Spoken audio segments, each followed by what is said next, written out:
This is Africa Day Rise, where power meets scrutiny. For years, Burkina Faso was a footnote, a country dismissed as poor, unstable, landlocked. But today, that same nation is forcing the world to pay attention. In diplomatic circles from Washington to Moscow, in financial briefings from Paris to Beijing, one question keeps surfacing.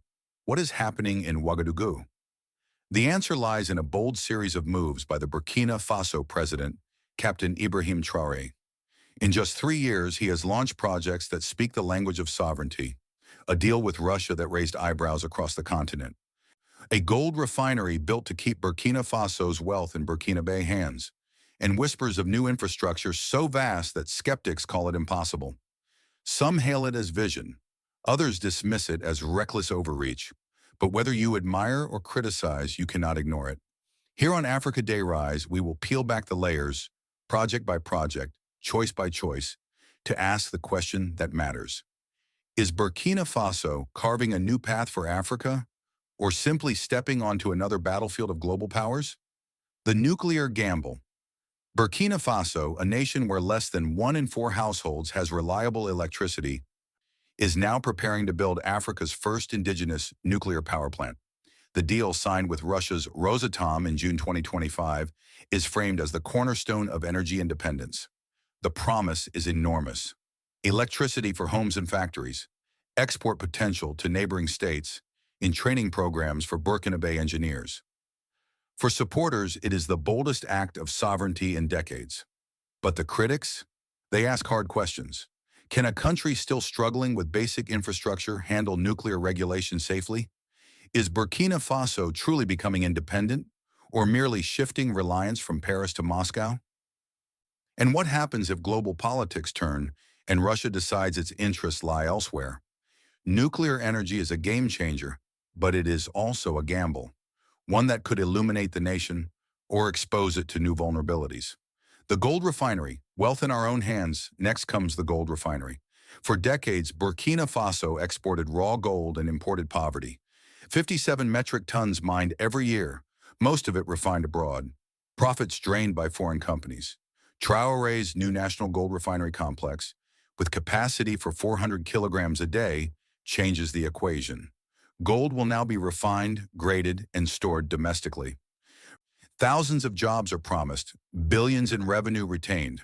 But again, let's question, who controls this refinery? The people or a new elite? Will revenue strengthen schools and hospitals, or will it vanish into opaque state coffers? And how will Western markets respond to a supply chain that bypasses their control? Sovereignty or substitution? Energy and gold are not just resources. They are political statements. Together, they say, Burkina Faso will not ask permission. It will build, refine, and decide for itself. But sovereignty cannot be declared once. It must be maintained. Which raises the sharper question. Is this independence or simply substitution, trading one set of masters for another? If fire from the atom and treasure from the earth are only the opening moves, what comes next could reshape not only Burkina Faso, but the entire Sahel. Roads, cement, airports, are they liberation or new chains in disguise? Cement, the foundation of building power. On the surface, a cement factory may sound mundane, but in a country dependent on imports for basic construction, it is revolutionary. The Sisino Mega Cement Factory, opened in March 2025 with Chinese support, produces 2,000 tons daily. Jobs created, raw materials processed domestically, and construction costs lowered. But here lies the tension. Chinese investment provides technology and finance. So the question becomes, is this empowerment or quiet dependency in a different direction? Roads, 50,000 kilometers of connection. Then the ambition escalates. Traoré has pledged to build 50,000 kilometers of new roads by 2029. 900 machines, operated by Burkinabè workers, are already on the ground. This is no small undertaking. Villages linked to cities, farmers reaching markets, children reaching schools. It is the kind of infrastructure that past governments promised but never delivered. Yet again, questions arise. Where will the financing come from? Can maintenance keep up with construction?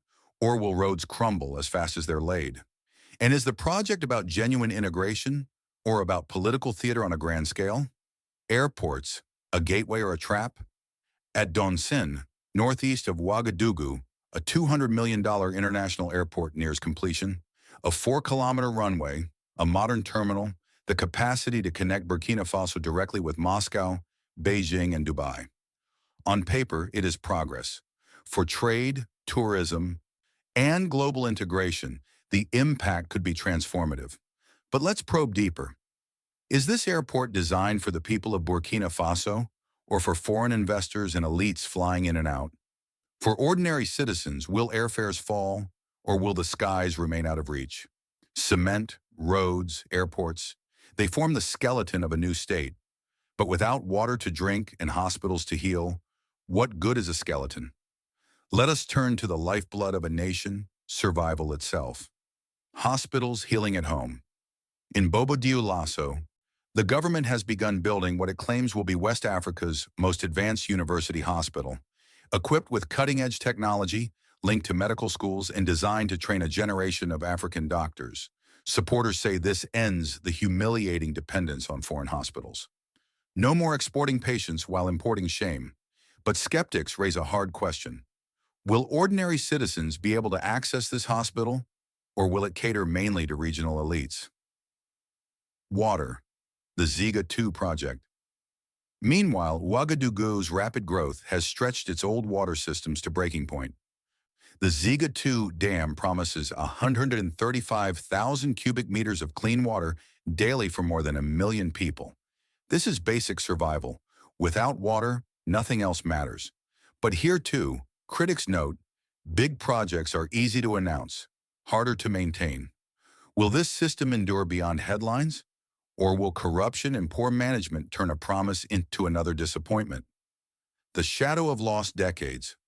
What makes these projects powerful is not only what they promise, but what they reveal, the decades wasted before them. For years, leaders spoke of healthcare and water access, but delivered little. In just 3 years, Traoré is building what others failed to achieve in 30. That raises a haunting regret.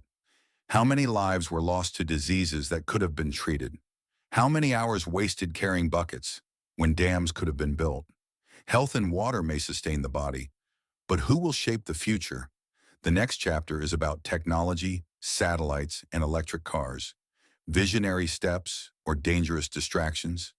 Electric vehicles. Innovation or illusion?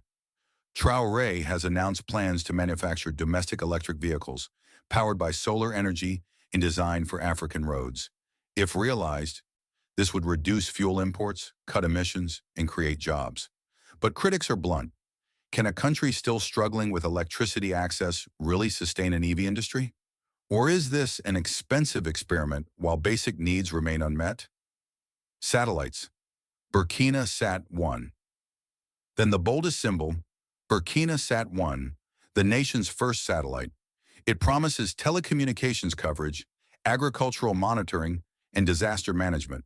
It also represents control of information, long dominated by Western satellites. But again, the challenge. Does this create real sovereignty or dependence on new foreign partners providing the technology? The global reaction. Here lies the bigger story. Russia and China praise these projects. Western capitals worry. For the first time, Burkina Faso is not just on the map, it is altering the map. Technology may launch a nation forward, but without memory, identity is fragile. The final chapter takes us to a mausoleum, stone, history, and the spirit of Sankara. The Mausoleum of Sankara.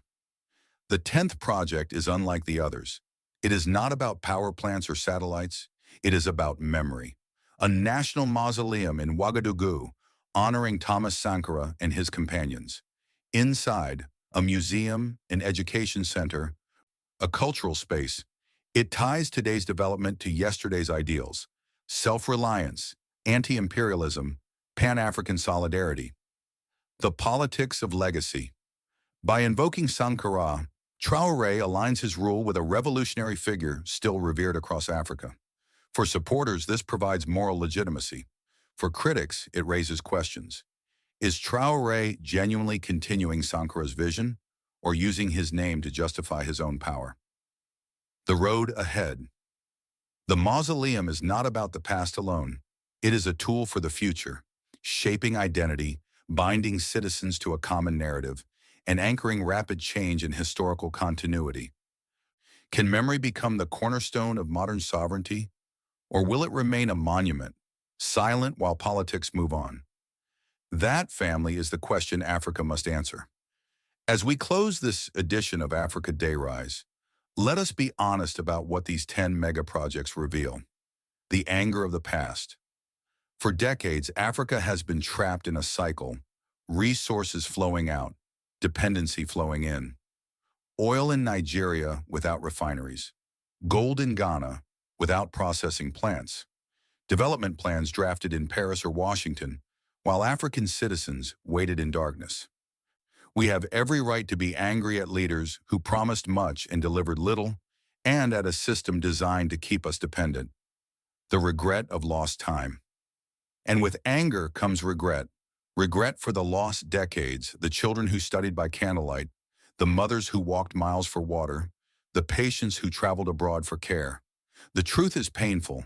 If hospitals, dams, and refineries can rise in 3 years, why did generations pass without them? The hope of today.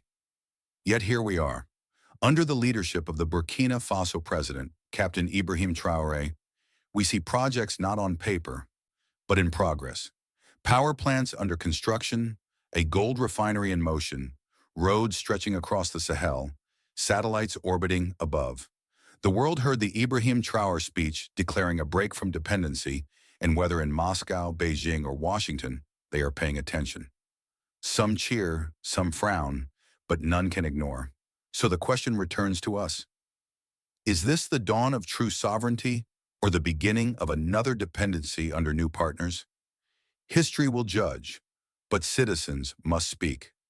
At Africa Day Rise, we invite you, our viewers, our family, to weigh in. Subscribe, share, and leave your voice in the comments. Tell us, do these 10 projects represent a genuine path forward for Africa, or just another gamble in the game of global powers? Because in the end, the story of the Burkina Faso president is not about one man. It is about a continent refusing to be dismissed. It is about Africa insisting that its day has risen,